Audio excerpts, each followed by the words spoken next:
आज हम लोग नया चैप्टर शुरू कर रहे हैं, इंडियन इकोनॉमी 1950-1990। इस पूरे चैप्टर में हम लोग अपने देश के द्वारा या देश में 1950 से 1990 के बीच में जो भी इकोनॉमिक पॉलिसीज को इम्प्लीमेंट किया गया, इकोनॉमिक प्रॉब्लम्स को सॉल्व करने की कोशिश की गई, इन सब के बारे में हम थोड़ा डिटेल में पढ़ेंगे। हमारा इकोनॉमिक सिस्टम क्या था, ये सब हम डिटेल में पढ़ेंगे। तो स्टेप बाय स्टेप हम लोग इस चैप्टर को शुरू करते हैं। और सबसे पहले हम ये देखते हैं, जब हमारा देश आजाद हुआ तो हमारे सामने सबसे बड़ी प्रॉब्लम ये थी कि कौन सा इकोनॉमिक सिस्टम को हम अडॉप्ट करें। ठीक, कौन से इकोनॉमिक सिस्टम को हम अडॉप्ट करें। अब इकोनॉमिक सिस्टम को अडॉप्ट करने से पहले एज अ स्टूडेंट हमें यह समझना होगा कि इकोनॉमिक सिस्टम कितने टाइप के होते हैं। एडवांस अगर आप पढ़ोगे तो बहुत बहुत ज्यादा है, लेकिन हम 12th स्टैंडर्ड के हिसाब से अगर हम देखें तो हम 3 कैटेगरी में इकोनॉमिक सिस्टम को बांट सकते हैं। पहली बात, इकोनॉमिक सिस्टम होता क्या है। इकोनॉमिक सिस्टम वो एक सिस्टम होता है जिसमें कोई भी कंट्री या इकोनॉमी अपने देश के रिसोर्सेस को ऑल ओवर द रीजन या कंट्री में डिस्ट्रीब्यूट करता है। अब रिसोर्सेज को हम प्रोडक्शन भी कह सकते हैं, सर्विसेज भी कह सकते हैं, उनके गुड्स एंड सर्विसेज के कंजम्पशन की भी हम बात कर सकते हैं। तो इसको एक वर्ड में अगर बोलना हो तो रिसोर्सेज। तो इकोनॉमिक सिस्टम वो सिस्टम है जिसके थ्रू कोई भी कंट्री अपनी पूरे रीजन में या पूरी कंट्री में, अपनी कंट्री में रिसोर्सेज का डिस्ट्रीब्यूशन करती है, यूज करती है उनको for the consumption and production of goods and services. तो ये आपका इकोनॉमिक सिस्टम हो गया, राइट। तो जब हमारा देश आजाद हुआ तो हमें सबसे पहली प्रॉब्लम ये आई कि इकोनॉमिक सिस्टम को अडॉप्ट कौन सा किया जाए। तो इकोनॉमिक सिस्टम को अडॉप्ट करने से पहले इकोनॉमिक सिस्टम के बारे में पढ़ते हैं। तो हमारे पास सबसे पहली जो इकोनॉमिक सिस्टम है वो क्या है, कैपिटलिस्ट। कैपिटलिस्ट इकोनॉमी, है ना। Okay. Yes sir.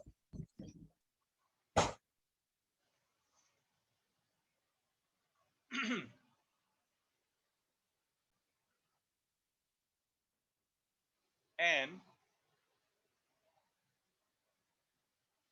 Economic system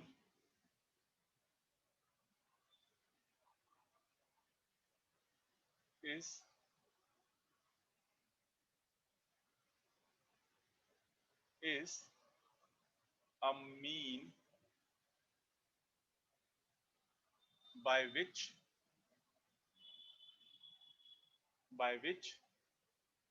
societies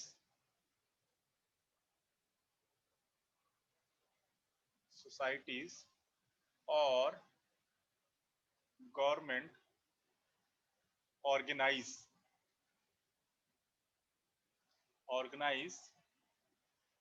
and distribute available resources.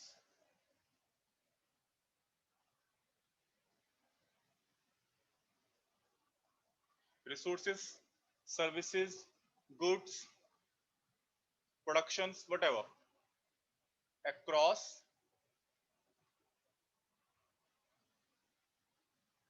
region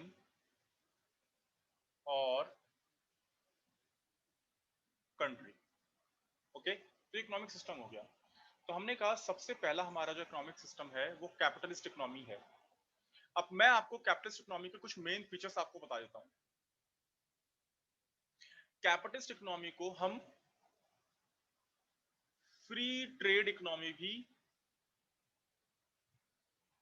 कहते हैं। अब फ्री ट्रेड इकोनॉमी का मतलब क्या हो गया कि यहां पर जो forces of demand and supply ये यहां पे फैक्टर में होती है। कैपिटलिस्ट इकोनॉमी को जैसे आप हिंदी में पता है, हम हिंदी में इसको क्या बोलते हैं, पूंजीवाद की अर्थव्यवस्था। हिंदी में अगर आपको समझना है तो हिंदी में पूंजीवाद बोलते हैं। यहाँ पे ज्यादातर आप कहते हैं कि जो जितने भी जितने भी इकोनॉमिक रिसोर्सेज होते हैं वो owned and controlled by private sector, यानी इंडिविजुअल फ्री है वो अपने किसी भी टाइप के बिजनेस को परसू कर सकता है, प्रोफेशन को परसू कर सकता है, ऑक्यूपेशन को परसू कर सकता है। He is free independent to choose his or her own business, occupation और प्रोफेशन। और जितने भी इकोनॉमिक रिसोर्सेज होते हैं वो इंडिविजुअल खुद ओन करता है। अब इंडिविजुअल को हम यहाँ पे प्राइवेट सेक्टर के नाम से भी समझ सकते हैं। और प्राइवेट सेक्टर का सबसे बड़ा और मेन मोटिव क्या होता है? To earn profit. क्या होता है? To earn profit. To earn profit. तो कैपिटलिस्ट इकोनॉमी का अगर हमें सबसे बड़ा एग्जांपल अगर लेना है, बहुत सारी कंट्रीज हैं हमारे इस वर्ल्ड में, लेकिन अगर सबसे बड़ा एग्जांपल आपने लेना है तो आप मेजर कंट्रीज ले सकते हैं जैसे अमेरिका, ब्रिटेन, फ्रांस, और जो आप कंट्रीज लेना चाहें आप, मेजर जो कंट्रीज हैं ये हमारी कैपिटलिस्ट इकोनॉमी पे हैं। यहाँ पे जो फोर्स अप्लाई हो रखी है वो डिमांड एंड सप्लाई की अप्लाई है। किसी प्रोडक्ट की डिमांड बहुत ज्यादा है तो उसकी सप्लाई भी बढ़ जाएगी, किसी प्रोडक्ट की डिमांड बहुत कम है तो उसकी सप्लाई भी कम हो जाएगी। गवर्नमेंट का इंटरवेंशन बहुत मिनिमम होता है यहाँ पे, है ना। और इंडिविजुअल अपने रिसोर्सेज को खुद ही ओन करता है। अब इससे क्या मतलब है? इससे मतलब यह है इसका जो मन करेगा वो प्रोड्यूस करेगा। अगर वो कंज्यूमर गुड्स प्रोड्यूस करना चाहता है तो कंज्यूमर गुड्स प्रोड्यूस करेगा, है ना। अगर वो नॉन हाँ कंज्यूमर गुड्स प्रोड्यूस करने का उसका मन है तो वो नॉन कंज्यूमर गुड्स प्रोड्यूस करेगा। तो यहाँ पे सबसे बड़ा अगर हम ड्रॉबैक समझें तो ड्रॉबैक क्या है? यहाँ पे ड्रॉबैक ये है कि जो लोअर सेक्शन ऑफ सोसाइटी होता है, क्योंकि उसकी परचेसिंग पावर कम होती है, राइट, तो डिमांड और सप्लाई में उसका इन्फ्लुएंस ज्यादा नहीं होता है। नहीं। तो यहाँ जी। पे लोअर सेक्टर ऑफ सोसाइटी जो है इनको नेग्लेक्ट किया जाता है एक तरह से, या इनको ये नेग्लिजेंस के शिकार हो जाते हैं कैपिटलिस्ट इकोनॉमी में। कहते हैं ना कि अमीर और अमीर हो रहा है, गरीब और गरीब हो रहा है। तो वो सिचुएशन यहाँ पे ज्यादा पाई जाती है। इसमें दूसरा ड्रॉबैक ये है जो फर्स्ट पॉइंट से ही कोरिलेट करता है कि क्योंकि डिमांड एंड सप्लाई का फैक्टर है, इसीलिए यहाँ पे इनकम डिस्ट्रीब्यूशन भी है वो भी अनइक्वल होता है।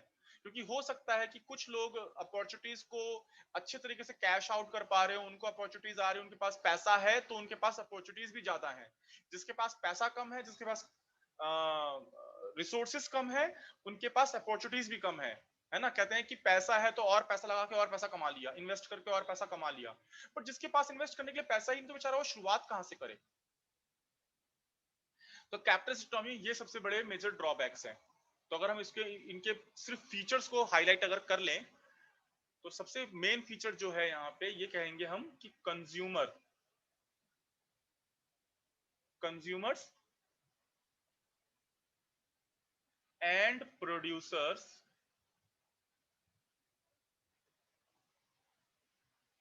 Are the two vital elements of an economy. दूसरा मेन फीचर इसका, individuals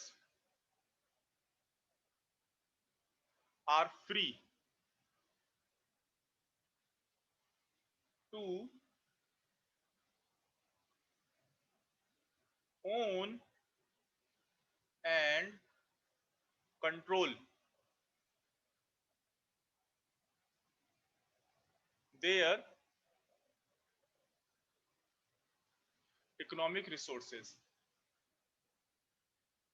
They are free. Next, जो इसके मेन फीचर है, everyone is independent to choose his or her own business, occupation or profession.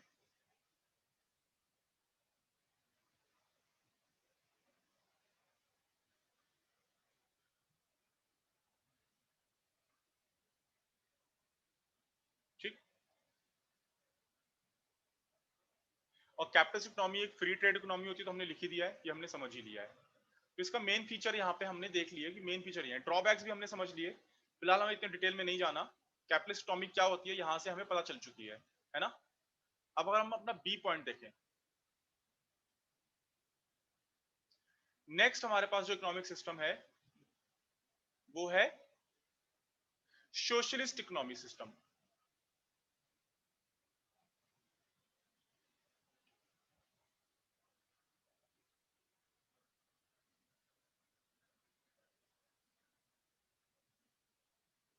Socialist economic system क्या होती है?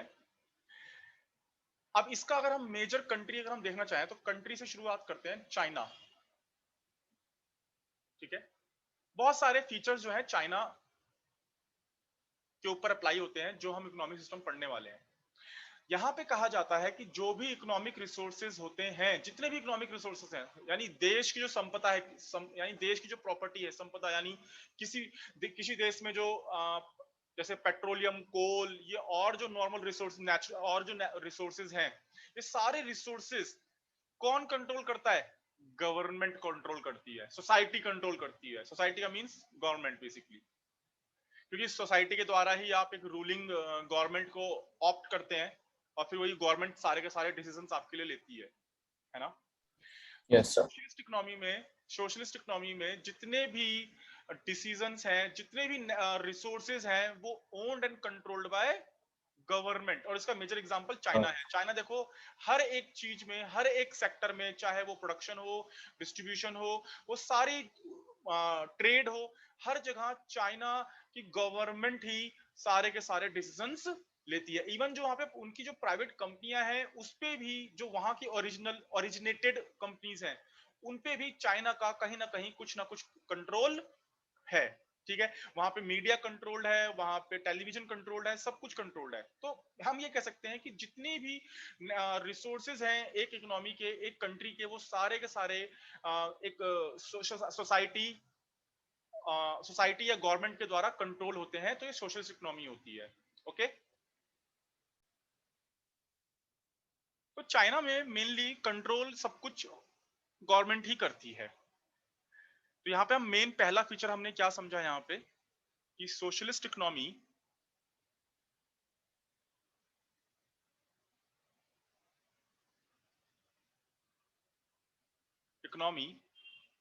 is an economy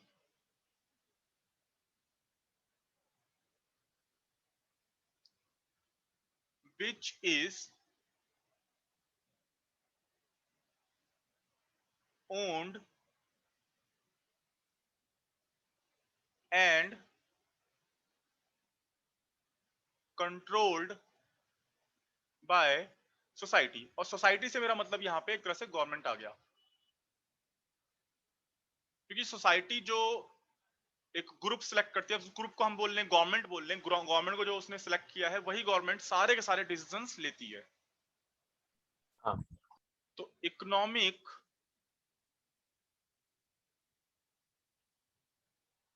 resources are owned by society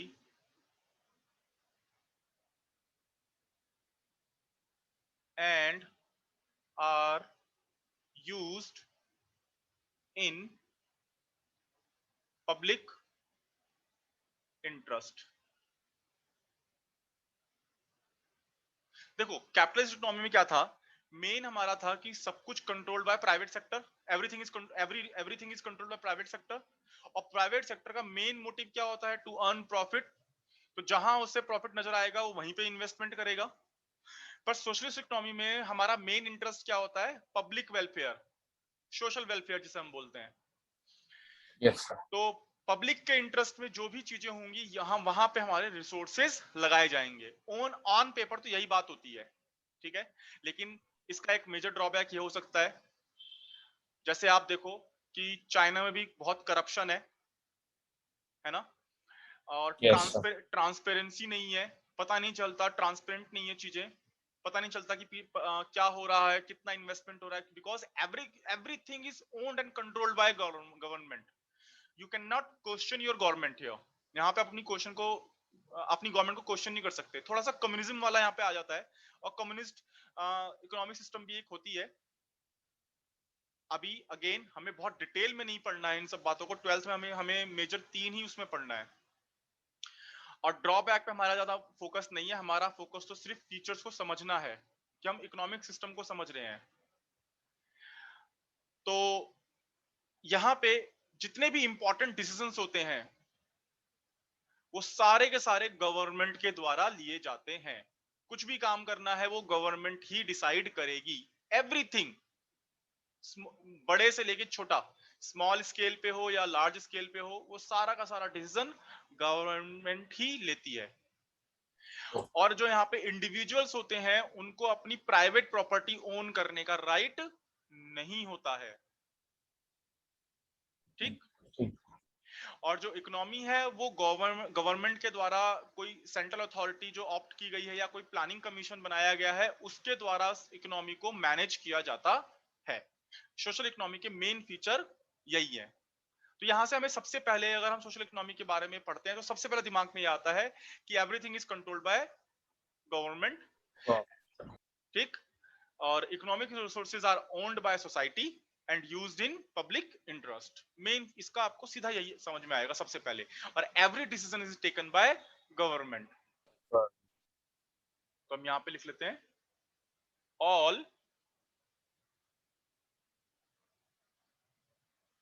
important decisions decisions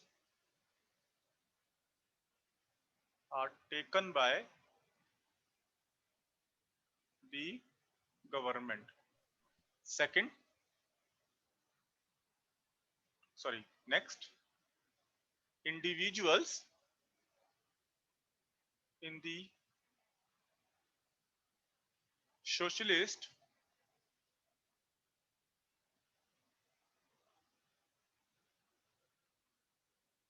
economy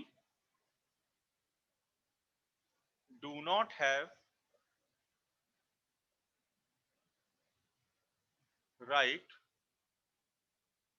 to own private property या properties। okay, The economy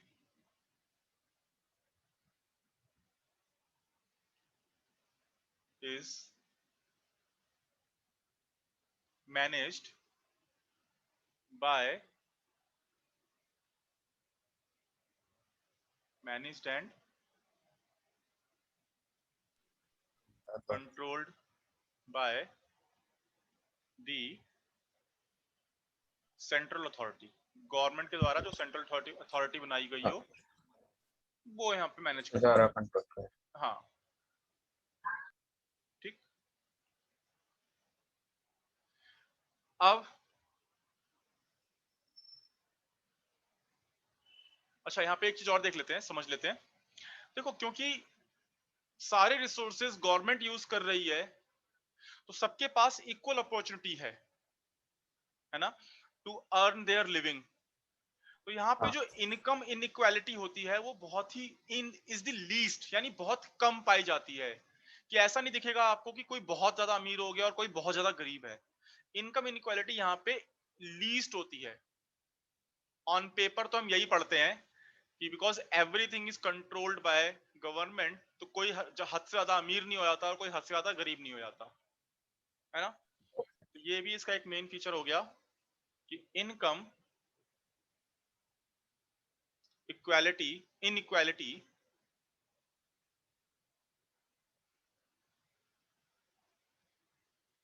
is the least. चलो, last है हमारा यहाँ पे mixed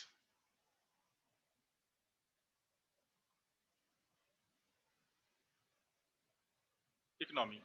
mixed economy में देखो क्या हुआ कि कैपिटलिस्ट और सोशलिस्ट इकोनॉमी के दोनों जो बेस्ट फीचर थे वो मिला के यहाँ पे मिक्स्ड इकोनॉमी बना दी गई, और जो ड्रॉबैक्स थे उनको नेग्लेक्ट, उनको छोड़ दिया, और जो फीचर्स बेस्ट फीचर्स थे उनको अडॉप्ट कर लिया। मिक्स इकोनॉमी में ये हुआ। मिक्स इकोनॉमी में हाँ, देखो कुछ चीजें तो बेसिक चीजें होती हैं वो गवर्नमेंट कंट्रोल करती है ना, कुछ रिसोर्सेज गवर्नमेंट कंट्रोल करती है, और बाकी के जो रिसोर्सेज है वो प्राइवेट सेक्टर के लिए ओपन है, वो छोड़ दिए प्राइवेट सेक्टर के लिए, तो प्राइवेट सेक्टर उसको कंट्रोल करता है। तो यहाँ पे हम कह सकते हैं कि सोशलिस्ट एंड कैपिटलिस्ट इकोनॉमी को एग्जिस्ट करते हैं यहाँ पे, यानी प्राइवेट और पब्लिक सेक्टर दोनों ही को एग्जिस्ट होते हैं, दोनों मिलके सोसाइटी या इकोनॉमी के डेवलपमेंट में काम करते हैं। जैसे मेजर यहाँ पे जो पब्लिक यानी गवर्नमेंट सेक्टर जो होता है, गवर्नमेंट जो है वो लोअर सेक्टर ऑफ सोसाइटी के लिए काम करता है, जिनके पास अपॉर्चुनिटीज कम है, जो रिलेटिवली पुअर है, गवर्नमेंट उनके वेलफेयर के लिए काम करती है, उनके लिए डिसीजंस लेती है, और कुछ मेजर जो डिसीजंस हैं, इंपॉर्टेंट डिसीजंस है मेजर, जैसे आर्मी डिफेंस से रिलेटेड हो गया, कोल माइनिंग्स, इन सब को लेके गवर्नमेंट इन पे कंट्रोल रखती है, और बाकी के सेक्टर्स को, इंडस्ट्रियल सेक्टर्स हो गए, सर्विस सेक्टर्स हो गए, गवर्नमेंट इनको प्राइवेट सेक्टर को छोड़ देती है कि यहाँ पे डिमांड एंड सप्लाई के फोर्सेस अप्लाई हो और उसके अकॉर्डिंगली प्राइस डिसाइड हो, प्रोडक्ट का या सर्विसेज का। और कुछ चीजों पर गवर्नमेंट अपना कंट्रोल कर लिया, जैसे basic food, shelter, education, health, government का भी इंटरवीन है यहाँ पे, और प्राइवेट सेक्टर का भी इंटरवीन है, इन्फ्लुएंस्ड है यहाँ पे, है ना।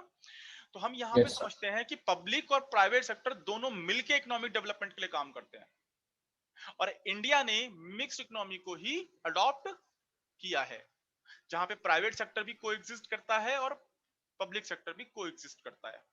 तो इनके मेन फीचर्स लिख लेते हैं।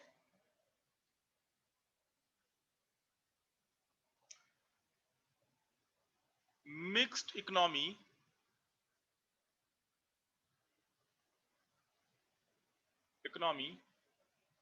Is a mixed form of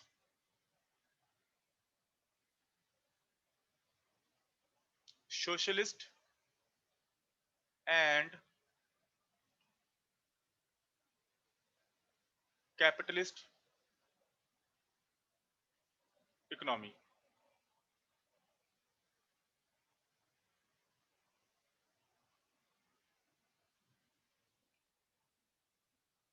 All the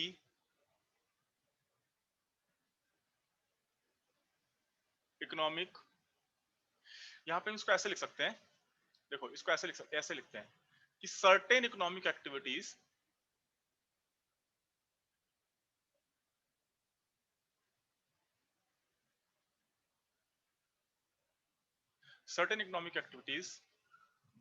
are fully owned and controlled by the government, और बाकी की छोड़ दी प्राइवेट सेक्टर के लिए। तो हम इसको दूसरे पर्सपेक्टिव से भी पढ़ सकते हैं, all economic activities are not allowed by the government, यानी गवर्नमेंट जो है सारी की सारी इकोनॉमिक एक्टिविटी प्राइवेट सेक्टर को अलाउ नहीं कर रही है, दोनों मिलके काम कर रहे हैं। वो कह रहे हैं भैया कुछ सेक्टर तो, कुछ एक्टिविटीज को हम अपने पास पूरा फुल कंट्रोल रखते हैं, कुछ एक्टिविटीज में आपका भी हम इन्फ्लुएंस ले लेंगे। तो प्राइवेट सेक्टर मिलके गवर्नमेंट के साथ काम करता है, या कह लीजिए हाँ, गवर्नमेंट प्राइवेट सेक्टर के साथ मिलके काम करती है। तो okay, ठीक, पब्लिक एंड प्राइवेट सेक्टर्स को एग्जिस्ट इन द इकोनॉमी। और यहां पे हम लिख लेते हैं मेजर जो हमारा है कि इंडिया ने अडॉप्ट किया है मिक्स इकोनॉमिक सिस्टम को,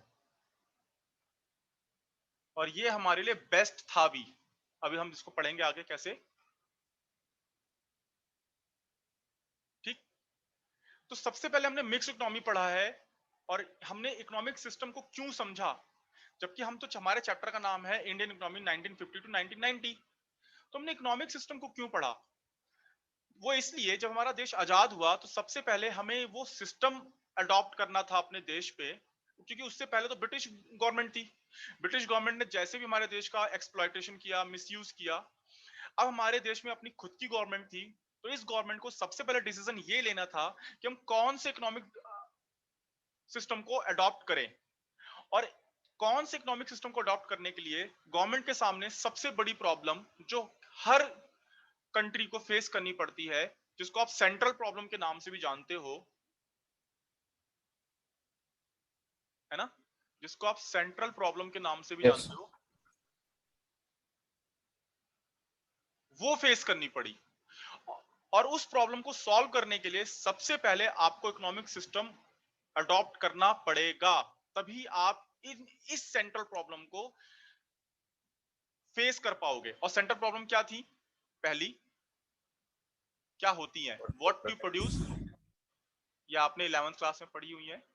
what to produce, how to produce, how to for produce, whom to produce, and for whom to produce.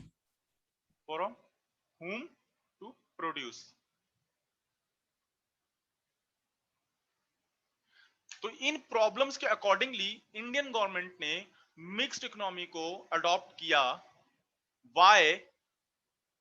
इसका जवाब जो है हम लोग नेक्स्ट क्लास में फाइंड आउट करेंगे। ओके।